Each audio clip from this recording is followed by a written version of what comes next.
Eh bien bonjour tout le monde, j'espère que vous allez bien, moi c'est le cas. Je suis très content de pouvoir faire cette vidéo parce que oui, j'ai vu le film Godzilla vs Kong avant sa sortie en France. Parce que oui, il a été reporté en mai, voilà, c'est un peu dommage. Mais aux États-Unis il est resté à sa date initiale le 31 mars et j'ai pu le voir le 31 mars, le jour de sa sortie. Alors du coup, si vous n'avez pas vu Godzilla vs Kong, bon, bah cette vidéo, allez la regarder plus tard quand vous aurez vu le film parce que là on va full spoiler, d'accord? Pour commencer, je vais déjà lire en voix off le résumé détaillé du film et puis ensuite, un peu la fiche technique, assez vite fait, donc le réalisateur, le casting, voilà, un peu où ça se trouve dans le Monsterverse et puis mon ressenti tout simplement sur le film. Et vraiment, je suis super content de l'avoir vu le 31 mars, le jour de sa sortie, parce que ça m'arrange de pouvoir faire une vidéo avant la date française. Hein, parce qu'en mai, j'ai pas envie d'attendre en mai, quoi. Du coup, c'est parti. Résumé. 5 ans après l'affrontement entre Godzilla et King Ghidorah, Kong et Godzilla sont les derniers titans actifs à la surface de la Terre. Sur Skull Island, le climat a été déstabilisé. Monarch surveille Kong qui réside dans un dôme géant. Kong reçoit la visite de Jia, la dernière fille Iwi et adoptive d'Ellen Andrews. Dans un récit parallèle, Bernie Hayes, un employé d'Apex, une société cybernétique et de robotique, et animateur d'un podcast sur la théorie du complot des titans, exfiltre des informations suggérant des activités sinistres dans une installation Apex de Floride lorsque Godzilla attaque soudainement. Madison, une fan de podcast de Bernie, engage son ami Josh pour enquêter sur la cause de l'attaque de Godzilla. Ensemble, ils trouvent Bernie et se faufilent dans la base Apex détruite, découvrant une installation secrète profondément sous terre. Ils sont verrouillés par inadvertance et transportés dans un conteneur transportant des œufs de Skullcrawler à travers un tunnel souterrain jusqu'à Hong Kong. Là, ils s'infiltrent involontairement dans un test du Mecha Godzilla, contrôlé télépathiquement par Ren Serizawa via les réseaux neuronaux de Ghidorah dérivés de l'une de ses têtes. Walter Simmons, directeur d'Apex, recrute Nathan Lin, un ancien scientifique de Monarch devenu théoricien de la Terre creuse, pour les guider vers la Terre creuse à la recherche d'une puissante source d'énergie. Nathan se rend à Skull Island et rencontre Ellen et la convainc d'utiliser Kong comme guide de la source d'énergie. Maya, la fille de Walter, les rejoint sur le bateau contenant Kong enchaîné. On découvre que Jia et Kong peuvent communiquer en langage des signes. Godzilla attaque le convoi, se heurtant à Kong. Kong est vaincu et Godzilla se met en retraite après que les navires aient désactivé leur puissance. Réalisant que Godzilla continuera à venir pour Kong s'il est considéré comme une menace, il change de plan et transporte Kong en Antarctique dans un filet transporté par des hélicoptères. Jia convainc Kong d'entrer dans le tunnel vers la Terre creuse et les équipes le suivent dans les véhicules d'antigravité de la Terre creuse. Dans la Terre creuse, il trouve un écosystème similaire à Skull Island. Kong conduit l'équipe dans une salle du trône ancestral où il trouve la source d'énergie. Kong trouve une hache lumineuse qui peut être rechargée par la source d'alimentation. Maya renvoie la signature de la source d'alimentation à la base d'Apex à Hong Kong. Godzilla débarque à Hong Kong, il utilise son souffle atomique pour créer un trou vers la Terre creuse dans la salle du trône de Kong. Les Hell Hawks attaquent Kong qui les repousse mais tue l'équipe Apex. Kong et les survivants s'échappent par le trou vers Hong Kong. Godzilla et Kong se battent à nouveau. Kong finit par renverser Godzilla grâce à sa hache en transperçant son rayon laser et Nathan Lin commente que Kong a remporté le round 2. Cependant, ils se battent bientôt à nouveau et Godzilla arrive en tête, neutralisant Kong. Dans la base Apex de Hong Kong, Ren Serizawa prévient Walter qu'ils n'ont pas testé la nouvelle source d'énergie de la Terre creuse. Mais Walter ignore ses appels et lui ordonne d'activer Mecha Godzilla. Mecha Godzilla se détraque sous l'influence de la source d'énergie et des réseaux neuronaux de Ghidorah, et Ren Serizawa est électrocuté à mort. Mecha Godzilla se réveille avec un esprit qui lui est propre et tue Walter. Mecha Godzilla émerge de la base de Victoria Peak et attaque la ville de Hong Kong. Godzilla se tourne vers la machine.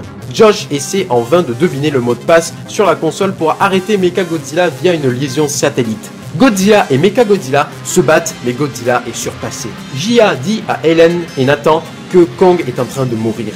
Nathan crée un défibrillateur à partir de leur vaisseau et il l'utilise pour réveiller Kong. Jia convainc Kong d'aider Godzilla. Godzilla et Kong font équipe contre Mecha Godzilla. Pour mettre fin au combat rapproché, Godzilla suralimente la hache de Kong avec son souffle atomique. Kong détruit finalement Mechagodzilla grâce à sa hache. Bernie, Madison et Josh se réunissent avec Mark, tandis que Godzilla se lève faiblement et lui et Kong se regardent. Kong laisse tomber sa hache et Godzilla rugit pour lui dire qu'ils font la paix avant de repartir dans l'océan. Finalement, Helen et Jia regardent Kong à un poste d'observation de la Terre creuse et lui dire qu'il a enfin trouvé sa maison. Oui, c'était un peu long quand même. Mais bon, je vous ai précisé que c'était un résumé détaillé. Godzilla vs Kong est un film réalisé en 2021 par Adam Wingard, réalisateur de Your Next, la suite directe du projet Blair Witch, Death Note, VHS, plus exactement le court-métrage K756, SVHS, plus exactement Essai clinique phase 1, et puis pour finir The Abyss of Dead, avec le court-métrage Qui sera canardé. Pour le casting, nous retrouvons Millie Bobby Brown qui a déjà joué dans Godzilla 2 Roi des Monstres, qui est son premier film d'ailleurs, Julianne Dennison dans Deadpool 2, Rebecca Hall dans Iron Man 3, Alexander Skarsgård dans Tarzan, Eiza Gonzalez dans Bloodshot, Kyle Chandler dans King Kong de 2004, Damien Béchir dans L'Anon, et puis Brian Terry Henry dans Chai-Pei, la poupée du mal. Godzilla vs Kong est le quatrième opus du Monsterverse, commençant par Godzilla de 2014 par Gareth Edwards, ensuite Kong Skull Island de 2017 réalisé par Jordan Vogt-Roberts, et Godzilla 2 Roi des Monstres réalisé en 2019 par Michael Dougherty. Mais le Monsterverse ne s'arrêtera pas là parce qu'il y a quelques heures, à l'heure où je tourne cette vidéo, Legendary a tweeté un petit mot comme quoi le Monsterverse continuerait. Godzilla vs Kong est un film de monstres grandiose, avec des scènes de combat intenses, épiques et marquantes, c'est juste incroyable, j'adore. Le réalisateur Adam Wingard, il a ravi des milliers de fans, là qu'on soit bien d'accord, hein. Voir Godzilla et Kong sur le même écran en 2021, bah c'est génial. Mais c'est pas la première fois qu'ils partagent le même écran, parce que en 1962, Ishiro Honda, réalisateur du premier Godzilla de 1954, créa le film King Kong vs Godzilla. Ce film est vraiment très drôle, voilà, parce que quand on voit Godzilla en train de sautiller et de bouger des bras comme ça, moi ça me fume de rire. Les scènes de combat sont très marrantes, voilà, moi j'adore, voilà, c'est mon petit kiff, j'aime beaucoup ce film. Voilà, Kong, bon, son déguisement, on dirait Frankenstein, c'est pas une blague, hein, c'est what the fuck, et en plus t'as la foudre qui le réanime. Ce qui n'a aucun sens. En tout cas, ce film King Kong vs Godzilla de 1962, vous pouvez aller le voir, voilà, c'est quand même assez drôle de pouvoir revoir un peu la bataille, la première bataille de Godzilla et de Kong.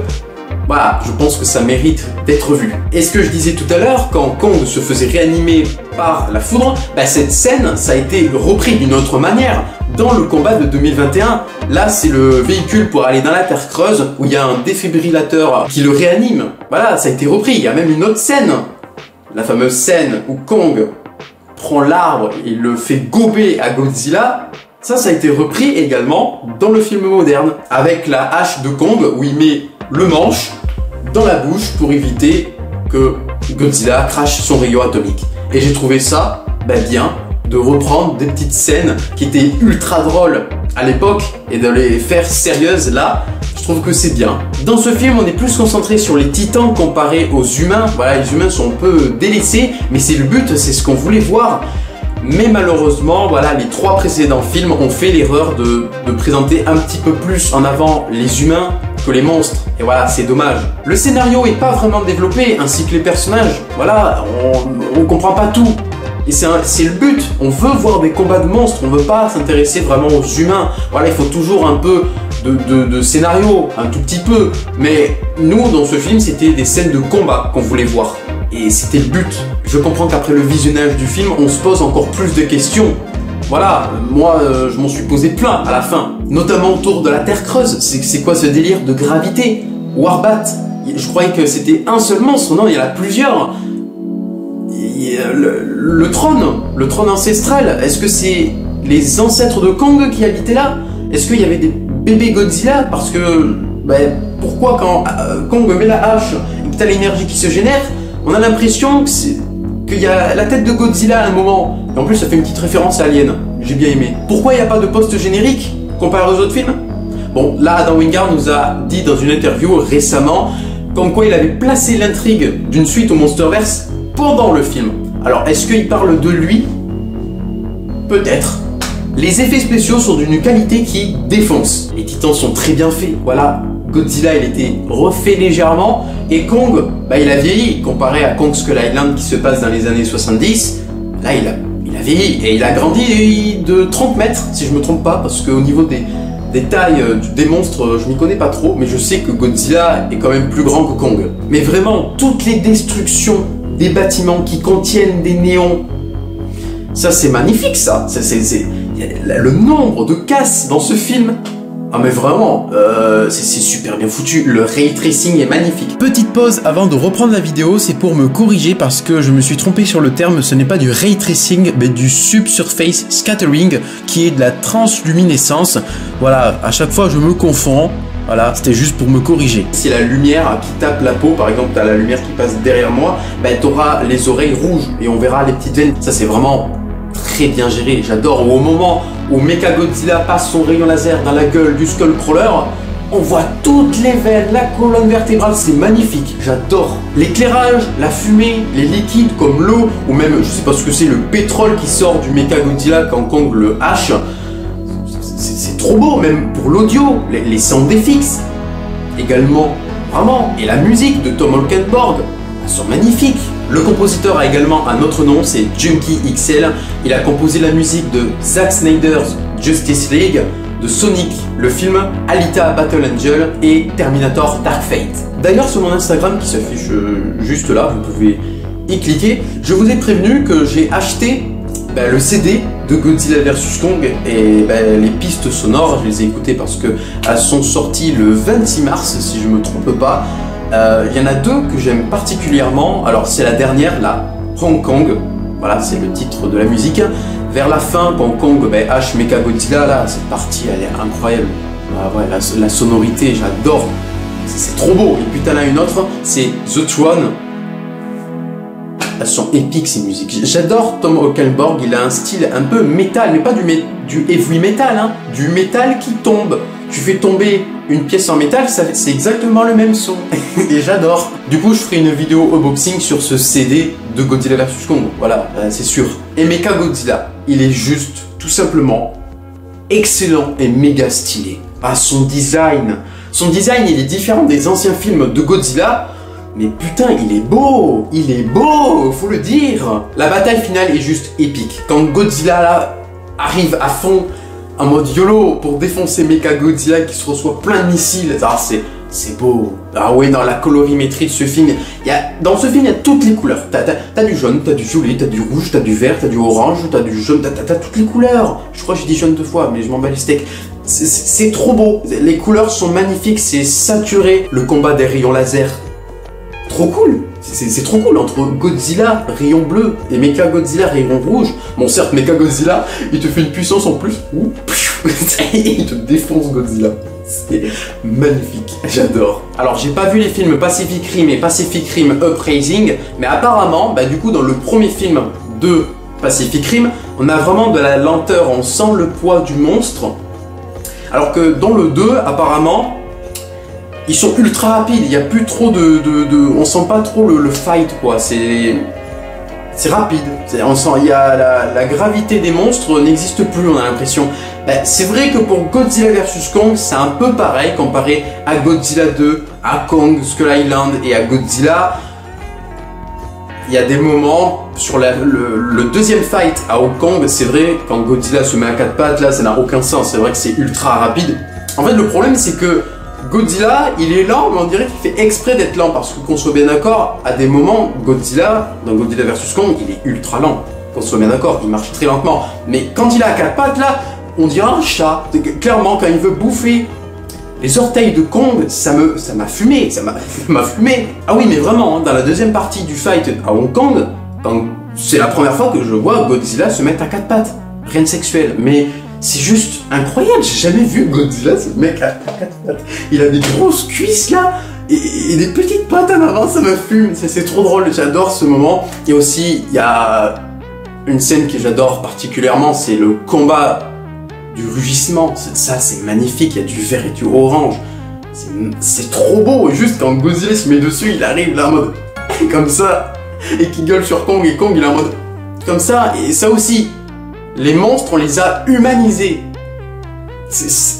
J'adore Adam Wingard, d'accord? Les monstres on les a vraiment humanisés, que ça soit leur expression faciale quoi. Et quand Kong est comme ça là, devant Godzilla qui lui rugit dessus, il est en mode...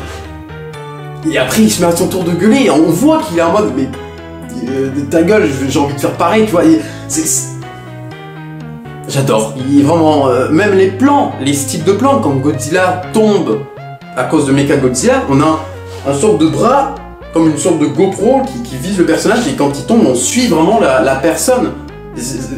Voilà, le style de plan, les expressions des titans, vraiment, ils sont humanisés, et j'adore justement ce truc, ce point dans Godzilla vs Kong, parce que c'est quelque chose de très important et on s'attache plus aux monstres. On sent les sentiments des deux monstres. Voilà, quand Kong, c'est un petit peu plus facile de distinguer son expression parce que c'est un gorille comparé à un lézard géant, c'est compliqué, tu vois. Kong il a des lèvres, c'est plus facile, alors que Godzilla c'est une mâchoire comme ça quoi. Voilà. Bon, certes Godzilla se marre quand il envoie son rayon laser sur Kong. Là ça m'a fait très rire aussi. En tout cas, vous n'allez pas du tout vous ennuyer devant ce film parce que c'est un film qui est super bien fait, voilà, qui est en tête par un réalisateur incroyable, Adam Wingard. Adam Wingard, voilà, comme j'ai dit, c'est un gamin de 5 ans qui avait un rêve de réaliser un blockbuster, quoi. Il l'a fait et je suis très content du résultat. La scène de porte-avions également, j'adore cette scène aussi, cette scène de combat. C'est tellement beau. C'est tellement beau quand Kong il fend le rayon laser de Godzilla à Hong Kong aussi. La scène finale du premier trailer. Elle est magnifique cette scène aussi. Tout est beau vraiment. Il faut que vous voyez Godzilla vs Kong. Voilà. Et la meilleure possible expérience, c'est au cinéma quoi. Pour entendre du son magnifique. Voilà, il faut du bon son quoi pour écouter Godzilla vs Kong. C'est un film spectaculaire. Voilà, Godzilla vs Kong est enfin sorti et c'est le meilleur démarrage aux US. Voilà, depuis le début de la pandémie. Voilà, le film est déjà rentabilisé. C'est le plus cher du Monsterverse, 200 millions de dollars. Moi, j'ai eu la chance de connaître le Monsterverse parce que je m'en souviens en 2014, quand le premier Godzilla est sorti du Monsterverse, je l'ai acheté en DVD, je l'ai vu, et puis quelques années après, je m'en souviens avoir vu Kong Skull Island au cinéma, et puis ensuite Godzilla 2 au cinéma également, et maintenant, j'ai pu voir Godzilla vs Kong. Je suis un enfant content, je suis dans la bonne génération qui a vu les films du Monsterverse, qui a grandi avec, et je suis content du résultat. Tu montres ça à un gamin de 5 ans, c'est pareil quoi, c'est comme s'il tenait des jouets et qu'il les fait se battre. C'est exactement ça de Godzilla vs Kong, et c'est juste trop bien. En tout cas voilà, Godzilla vs Kong est un très bon film, voilà. C'est un film que j'apprécie beaucoup et qui va me marquer, voilà, que je pourrais revoir en boucle, vraiment. Les 30 premières minutes sont peut-être un peu lente, mais après tout le long du film c'est quelque chose que vous allez tous adorer, c'est obligé. Voilà, je suis super content de l'avoir vu et il se met deuxième au classement de mes meilleurs films, de mes films préférés, je veux dire. Venom restera toujours le premier, alors peut-être Venom 2, Let There Be Carnage passera en premier, peut-être. Et puis ensuite en deuxième place Venom, et puis en troisième place Godzilla vs Kong. Mais en tout cas voilà, Godzilla vs Kong m'a refait littéralement parce que j'en ai parlé en boucle sur Insta. Ouais, il y a un nouveau trailer, ouais, il y a les sons qui sont sortis, oui, bonjour, Mechagodzilla en pop. Voilà, ça aussi, par rapport aux figurines pop, je vais tous les acheter. Il n'y a plus de problème, déjà j'ai commandé la grosse figurine pop de Godzilla. Hein, j'ai très hâte de la recevoir. Et elle va venir dans peu de temps, c'est sûr, parce qu'on est en avril. Oui, elle arrive en avril. J'ai très hâte de la recevoir. C'est une vidéo qui me tenait à cœur, que je voulais vraiment faire, qui est peut-être différente des autres vidéos, qui fera peut-être moins de vues. Et je m'en fous, ça me tenait à cœur, comme ça je pourrais la regarder, me remémorer de certaines choses du film. Je suis très content. Voilà. Je sais pas du tout combien de temps elle durera cette vidéo, mais si elle durera 30 minutes, c'est pas grave, je m'en fous. Hein, voilà. D'accord, je ne sais plus quoi dire. Eh bien cette vidéo touche à sa fin, donc si tu l'as aimé, n'hésite pas à mettre un gros pouce bleu pour me soutenir, ça me ferait énormément plaisir. À commenter, à partager, à t'abonner. La chose la plus importante dans tout ça, c'est d'activer toutes les notifications. Tu cliques sur la cloche, tu actives toutes les notifications, c'est très important. Et puis ensuite, tu recevras des notifications de moi en personne, comme quoi je sors une nouvelle vidéo à telle heure, à tel jour. C'est quand même plus pratique. Eh bien on se retrouvera pour une prochaine vidéo. Ciao!